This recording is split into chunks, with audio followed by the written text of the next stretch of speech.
Hello, hello, hello, hello, hello, hello. This is Warren Redlick. We're going to talk NVIDIA napkin math. Now, you're going to see this 1000x here. I'm not saying NVIDIA stock will 1000x. What I am saying is that the market for NVIDIA's products is likely to 1000x. And then the question is, how much of that 1000x might NVIDIA capture? And what are the risks that go into that? I'm going to speed run this because this is a practice for a 20-minute presentation. So we'll see how we do on that. So first of all, the thesis is that today we have AI data centers, and this is one of NVIDIA's biggest businesses, and it's one of NVIDIA's biggest growth stories, is the AI data centers that NVIDIA that are out there in the world today, and the largest AI data centers are less than 1 gigawatt. They're approaching 1 gigawatt. They will get to 1 gigawatt, but today there are no AI data centers approaching that are at 1 gigawatt. 1 gigawatt is the amount of power they consume on a momentary basis, not gigawatt hours, but gigawatts. This is how many watts you have in all the hardware. This is what it adds up to, 1 gigawatt. So the future, and it's not just Elon, is that we're going to see 1 terawatt data centers. 1 terawatt is 1,000 gigawatts. So if you are today approaching 1 gigawatt on your biggest data centers, and then you see that those data centers are growing. So you have Mark, I gotta make this bigger so I can see it. Mark Leibowitz talking about a terawatt, his central thesis. Elon talking about doing a terawatt multiple times. It's not just Elon. There's other people talking about how you've got to head to 1 terawatt. And how do you get there? And there's a whole question about how you get to 1 terawatt data centers. And is there going to be one? Is there going to be more than one? Is 1 terawatt a stop along the way? But the point is that if you hit 1 terawatt, well, that's a 1000x increase in the demand, roughly 1000x increase for the demand for NVIDIA's products. It's not just NVIDIA. There's other companies that produce something similar, but let's dive in a little deeper. And this is a critical point here. When you invest and you see something that might grow, I have the same feeling about Tesla. If you follow me, you know I'm a Tesla investor. If you were looking at Apple in 2011, right, and you didn't invest because you didn't see this run up that was coming with the iPhone, you missed out on like a monster growth story, like 24x or something like that. It's not just that, though. If you were 4 years earlier and the iPhone broke out and you said, well, I'm going to wait till I see that, there's FOMO, fear of missing out, is that you might miss out on the big jump, but you might even have missed out on the 4x that happened from 2007 to 2011. So maybe you bought in 2007, you sold in 2011 thinking I got a 4x, and then you missed out on a 24x. Maybe you waited until 2011 or later and you saw it and you missed out on a 4x or a 6x or an 8x before it happened. This is one of my theses of investing, is when you see it, and I didn't see Apple, right? And I didn't see Nvidia early. When you see it, do you really want to wait until something happens, or do you want to buy and hold and ride the ride, which is what I've been doing with Tesla since 2016. So the largest AI data centers go from 1 gigawatt to 1,000 gigawatts. That's a 1,000x, a 1,000x growth in the market. But it's not that simple. There are risks and threats to this potential growth story for NVIDIA. What are the risks and threats? We're going to go through them, but demand, supply chain, electricity, competition, regulation, geopolitical, investment. I'm going to add at the end of this execution risk and key man risk, which I think go together. So let's go through those. So first of all, demand.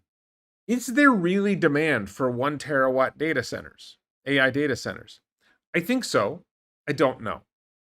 What we are seeing so far is what's called scaling laws. As AI data centers get bigger, the quality and capability of the AIs that they are used for improve dramatically. And we have seen no sign of that slowing down. And essentially what you've got is you've got a brain. I'm massively oversimplifying this, but you've got a brain. And when you get a bigger brain, you get more intelligence. We see that in humanity and the animals that came before us. The bigger the brain gets, the more intelligent the being And it's reasonable to think that the same rule will apply with AI. So, but then you still have this question: what's the consumer demand for AI? So I use Grok. I subscribed to Grok, which is Elon's company, XAI. I used to subscribe to ChatGPT. Still use Grok as my primary AI. I also use ChatGPT sometimes. Google's Gemini is my second choice. I almost never use any of the other AIs, but they're out there, Anthropic, and I find myself using them all the time. And I'm a person who I see myself as an early adopter. And I invested in Amazon in 2013 because I saw myself as an early adopter, and I saw how much stuff I was buying on Amazon. I thought other people are going to be doing this. I see how much I'm using AIs. I think there's people who are using them a lot more than I do. But I think there's people who haven't even started using them yet. And they're getting incredibly useful. They're getting more useful. They're getting more useful. There's, of course, Tesla's real world AI with robotics and robot cars. And although Tesla is producing its own hardware, they still are heavy consumers of Nvidia hardware. So you have, on the one hand, you have the consumer demand. Am I going to use a chatbot? Am I going to buy a robot? Am I going to buy robot services? I think a lot of us are going to do all of these things going forward. And then there's the B2B demand. You run a company. Can you hire an AI to do work for you? Can an AI do work that makes your workers more productive? Everything that we are seeing is that all of this stuff is real, that all of this stuff is growing, that a lot of companies have not figured it out yet. I think a lot of the big companies are having difficulty adapting to the world of AI, and startup companies are moving quicker. And you're going to see startup companies grow, and maybe some of the big companies are getting wiped out because they don't know how to adapt AI to their organizational structure. And then, is there enough consumer money to buy the AI services? Is there enough business capital to support the demand on the B2B side? These are challenges, and that's going to come up again when we get to investment.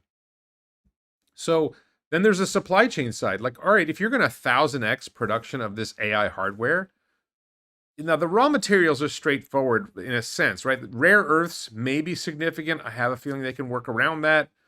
Rare earths are somewhat rare. They're not as rare as people think they are.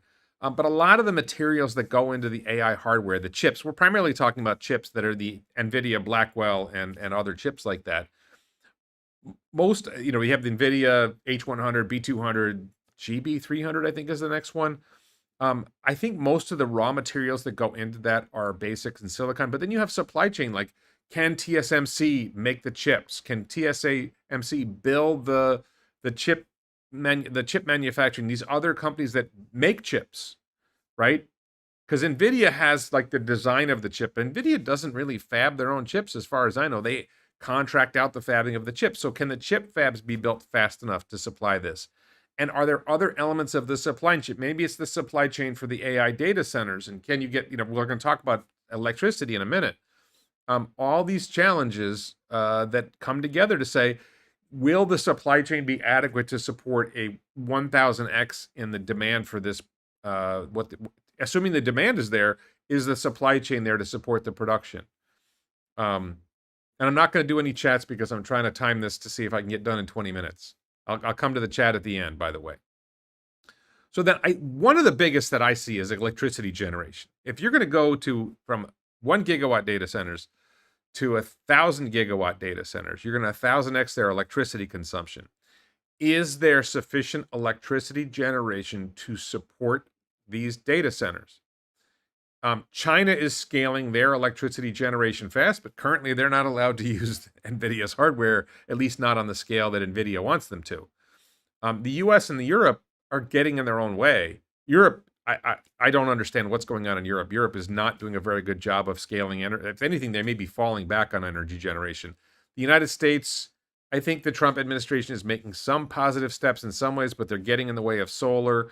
I think that on Elon Musk's side of it, I think Elon Musk is going to deploy massive ground solar. My prediction is that Elon Musk, through Tesla or another company, will deploy massive ground solar to support the AI data centers that Elon wants to build. And I think he's the first, probably going to be the first to 1 gigawatt.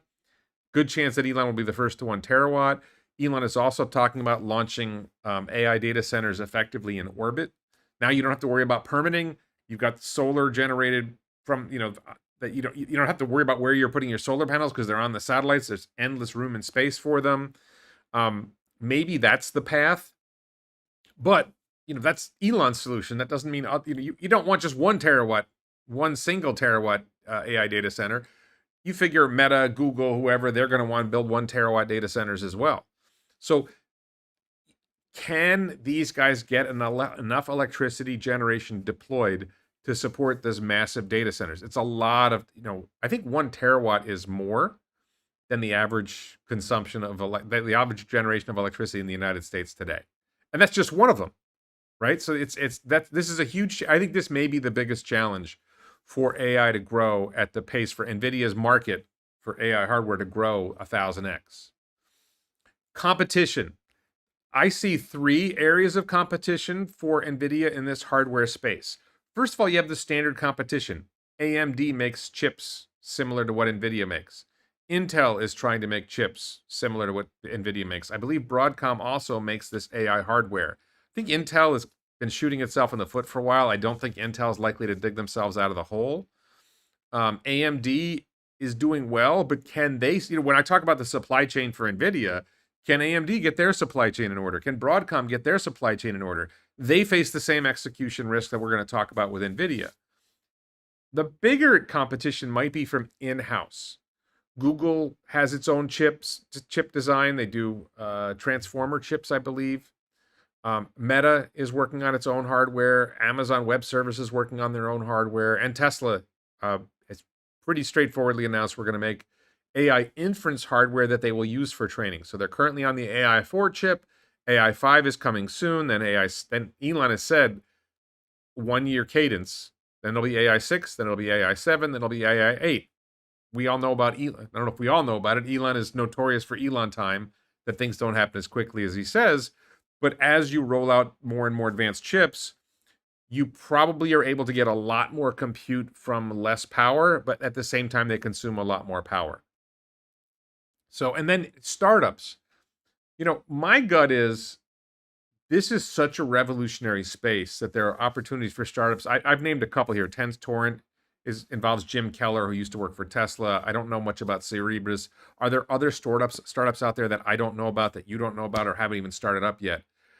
Is Tesla's former Dojo project has a startup that's, maybe they're going to come up with a solution that's going to create significant competition. My theory on the competition is, we'll talk about that. Sorry, I don't want to get out of line. I'm looking at my timing. I'm sorry, I'm getting nitpicky on trying to get within a certain time window. So risks and threats. I said electricity is one of the biggest challenge. I think government is always the greatest threat to any business being successful. The government is in effect a threat within the United States and Europe in restricting electricity generation, in permitting these AI data centers. There have been a couple of cities that have vetoed the deployment of an AI data center. They're concerned about water. They're concerned about the concerns about water are probably false, but they're worried about these things. They're concerned that the AI data centers are going to drive up their cost of electricity. Reasonable concerns. Thank you, Gavin, about my shirt. Mark Andreessen from Andreessen Horowitz, he founded one of the early web browsers. He at one point in an interview said that 80% of what AI is going to do, or what robots are going to do, is already illegal in Europe. So Europe is getting in the way. Will China decide, wait a minute, this is a threat to our power? Will China restrict AI at some point? This is the greatest threat.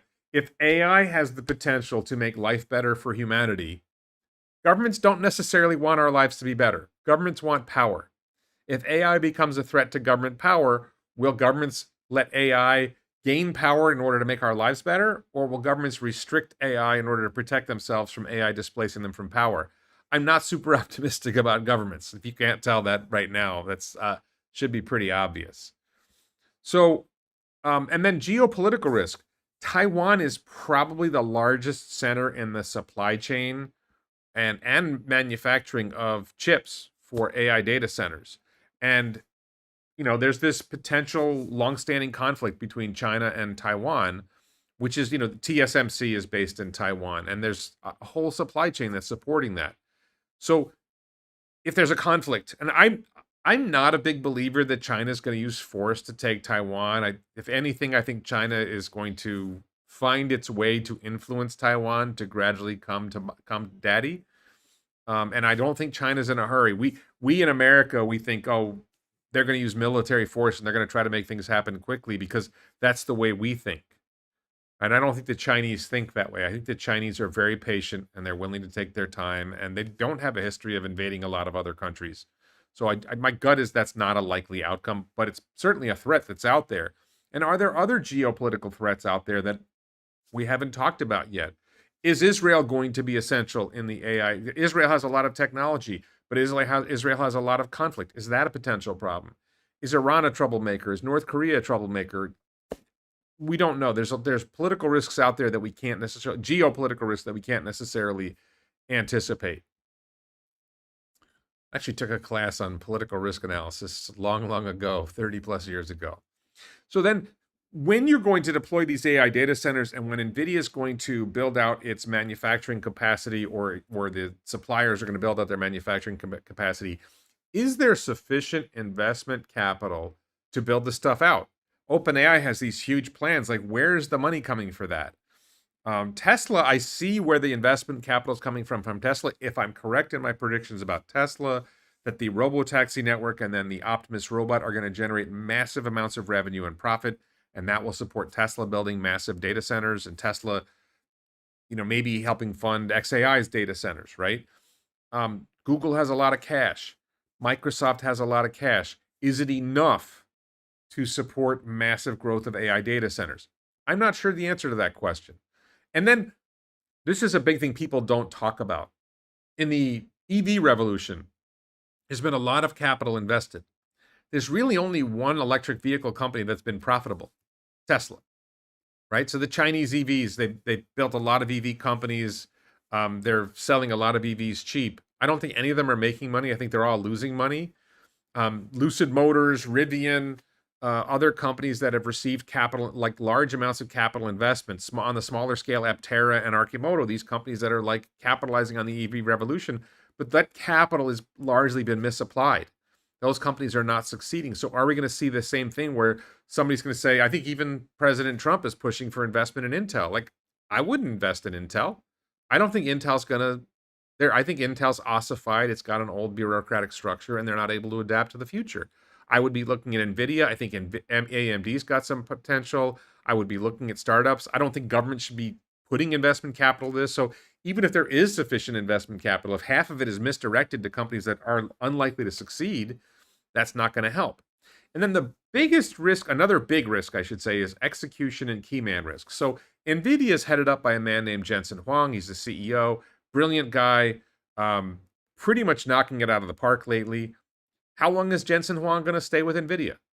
Is he going to decide, I've got enough money and I'm going to retire? I've been working too hard.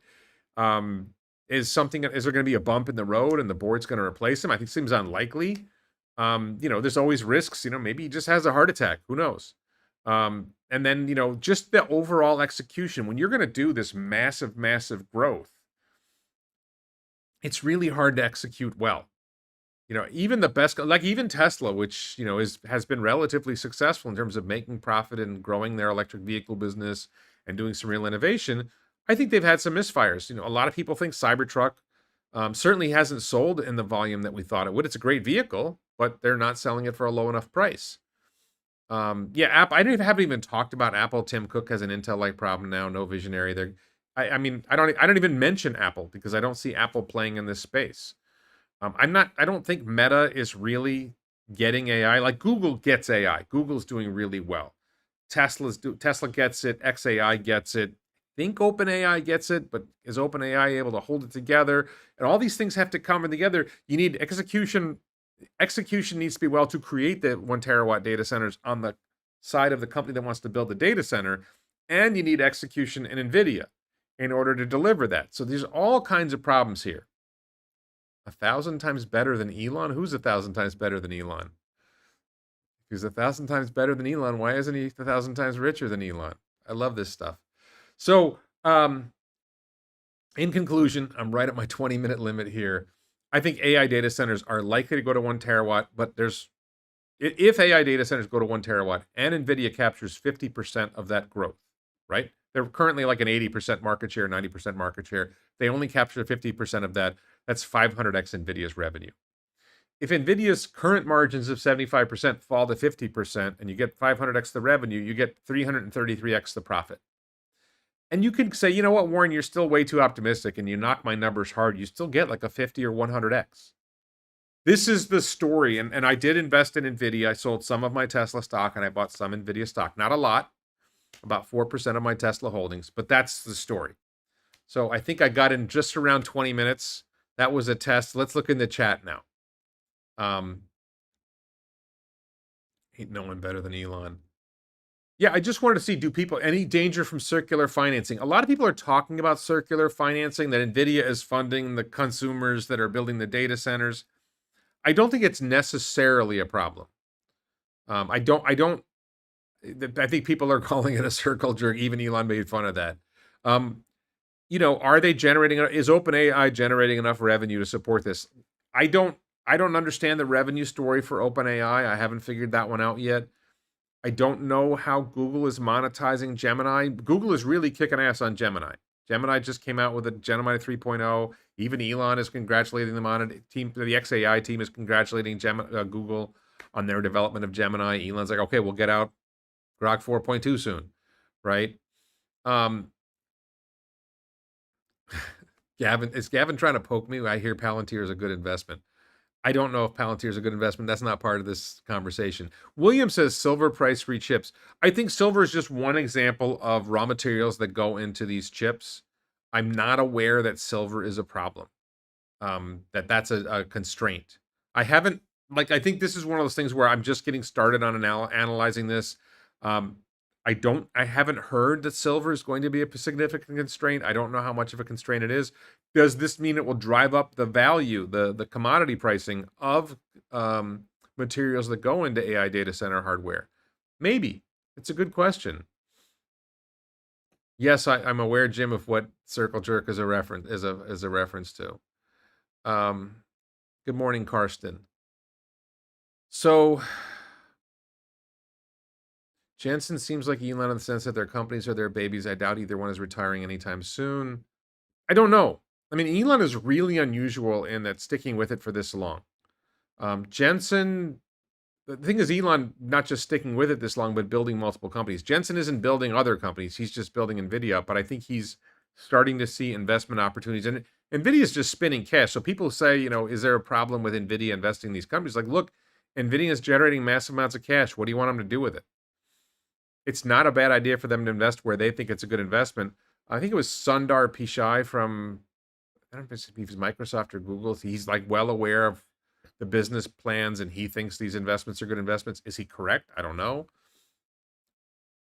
Gavin says, I thought we were talking about AI investments. I suggest Palantir. I may have misunderstood the conversation. So Palantir is a company that uses AI to deliver services to customers. But I'm talking about the AI data center business that's going to grow to 1 terawatt. Palantir does not, to my knowledge, have any plans to build AI data centers. And I don't think they're making AI hardware that's going into data centers. So is Palantir a player in the AI software space that's going to be useful and relevant and generate value and justify, further growth in AI? Sure. I think there are many companies that may be like that. I've never figured out Palantir. I don't claim to understand Palantir. I don't follow. I'm not trying to come down on Palantir. All I'm saying is I don't understand it. I understand that they provide services to the U.S. government and to the U.S. military, and they provide services to some other governments and some other companies. I don't understand how that leads to, like, when I'm talking about 1,000x growth story for NVIDIA, when I talk about Tesla, I talk about 100x growth story. I don't see how Palantir grows 100x. I'm not saying it can't. I'm just saying I don't see it. And anytime I talk to a Palantir supporter, somebody who's a Palantir investor, somebody who's pumping Palantir, I'm like, tell me the growth story, and I never hear an answer that makes any sense. I just provided you with a napkin math explanation of how the growth story works for NVIDIA. I do this all the time with Tesla. Here's my story about how I see Robotaxi and Optimus growing Tesla revenues and profits massively. No one has ever explained to me what the Palantir story is. Palantir got powerful by delivering first to the intel service and government. Yes, no, Palantir is very successful at delivering services to government. Is there 100x there? Where's the 100x? To me, Palantir is basically a consulting service that goes into government agencies and companies and helps them run their businesses better.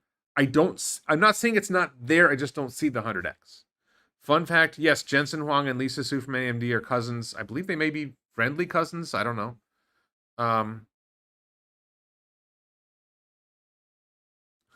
Hello. Yeah. So this is, the interesting question. Do you see, like, I think the straightforward thing is AI data centers going to 1 terawatt from 1 gigawatt. We're not even at 1 gigawatt yet. So if you see multiple AI data centers going to a terawatt, and we're talking 10, 20 years, right? That's 1,000x growth in the demand for Nvidia's products and competitors' products. There's 1,000x growth there. I don't think it's crazy that it happens and then Nvidia captures 50% of that growth. I think Nvidia might capture more of that growth, might capture less. I don't see the competition taking that much of the share. Like, I think Tesla will manufacture a massive amount of AI 6, AI 7, AI 8 inference hardware, and that will be a big part of Tesla's growth in building out Tesla's AI data centers. But Tesla, so far as I know, is not aiming for 1 terawatt. Will XAI shift to buying Tesla's AI hardware versus Nvidia's hardware? Elon has said, Nvidia is really good. Like, Tesla is not building its hardware for XAI. It's building its hardware for Tesla, and it's specific to Tesla. So it's not clear.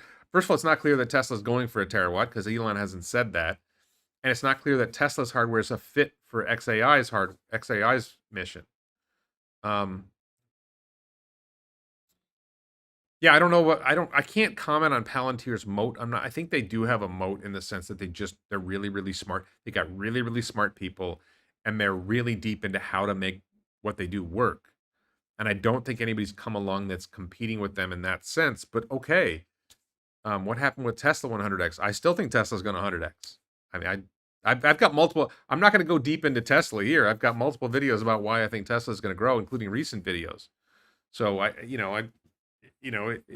when the robotaxi network takes off, and you go to start with 10 million robotaxis making $50,000 a year in gross profit, and then go to 100 million robotaxis making $20,000 a year in gross profit. You got $2 trillion in gross profit. That's 100x on current gross profit.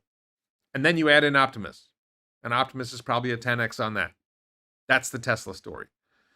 Palantir's reputation for high prices, like costing over $1 million for their consulting, but look, I think what Palantir does is great for it's not really on the topic. I wanted to talk about Nvidia. But I think Palantir has a great business that I don't understand. And like I said, I just don't see the growth story. I don't think that the US government can give in Palantir 100x what they're currently paying them. And I don't know what other governments are going to be paying Palantir. And I don't think China is going to start buying Palantir's products and services. I don't think Palantir wants to sell to China. Well, China's arguably the largest economy in the world. Tesla's happy to run robotaxis in China and run Optimus in China. It takes a long time to get security clearances and hire retirees in Intel to get intelligence in order to get in the inner circle like Palantir did. Yeah, I'm sure there's all kinds of issues there.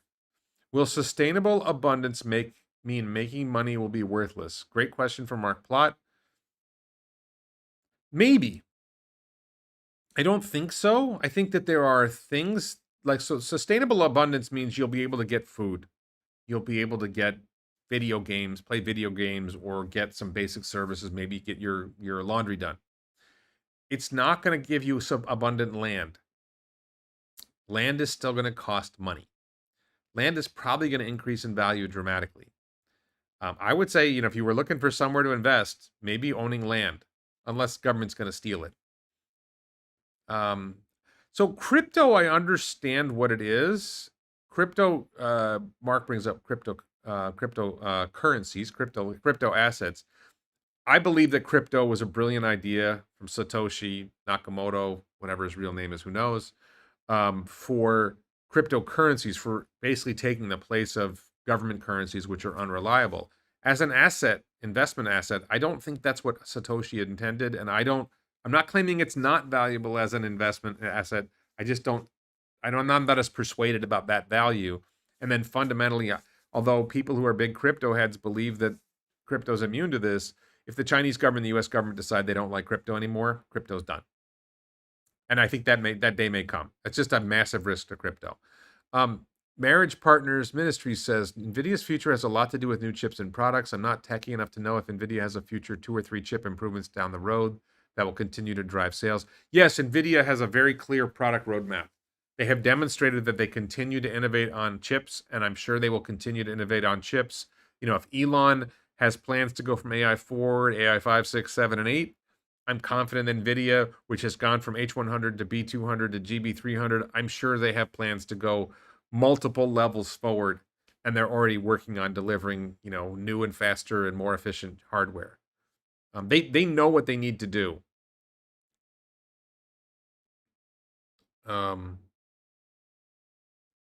Tesla slow and steady, like all the stock bounces, are just to keep us on our toes. If you look back 5 years, Tesla's up a lot. You can pick a moment in time and say, oh, Tesla's down from this moment. You can pick many moments when Tesla's up from that moment. It was like $108 a share 3 years ago, something like that. So it's up over 400 now. Actually, we should check what's the price of Tesla. One of the fun things to do with this web video is it's $404 a share right now. Tesla, it's up a little bit today. Jim Dalvik says, I believe that NVIDIA is investing in its customers to provide a future recurring revenue stream. I think fundamentally NVIDIA is spinning cash. So they have to do something with the cash. If they see a company that they think is promising and they can invest in that company and that company is going to grow, then NVIDIA makes a profit on its investment in that company, and that investment if that company is going to generate revenue, legitimately generate revenue, then NVIDIA is just getting a piece of that, and that's building value for NVIDIA shareholders. What do you want NVIDIA to do with their cash? They could just give out dividends. I'm not saying that NVIDIA giving out dividends or doing share buybacks is the wrong thing, but it may make sense to say, hey, we see this company, we understand this market better than anybody else, we think this is going to grow. Okay, we're going to do it. Let's go here.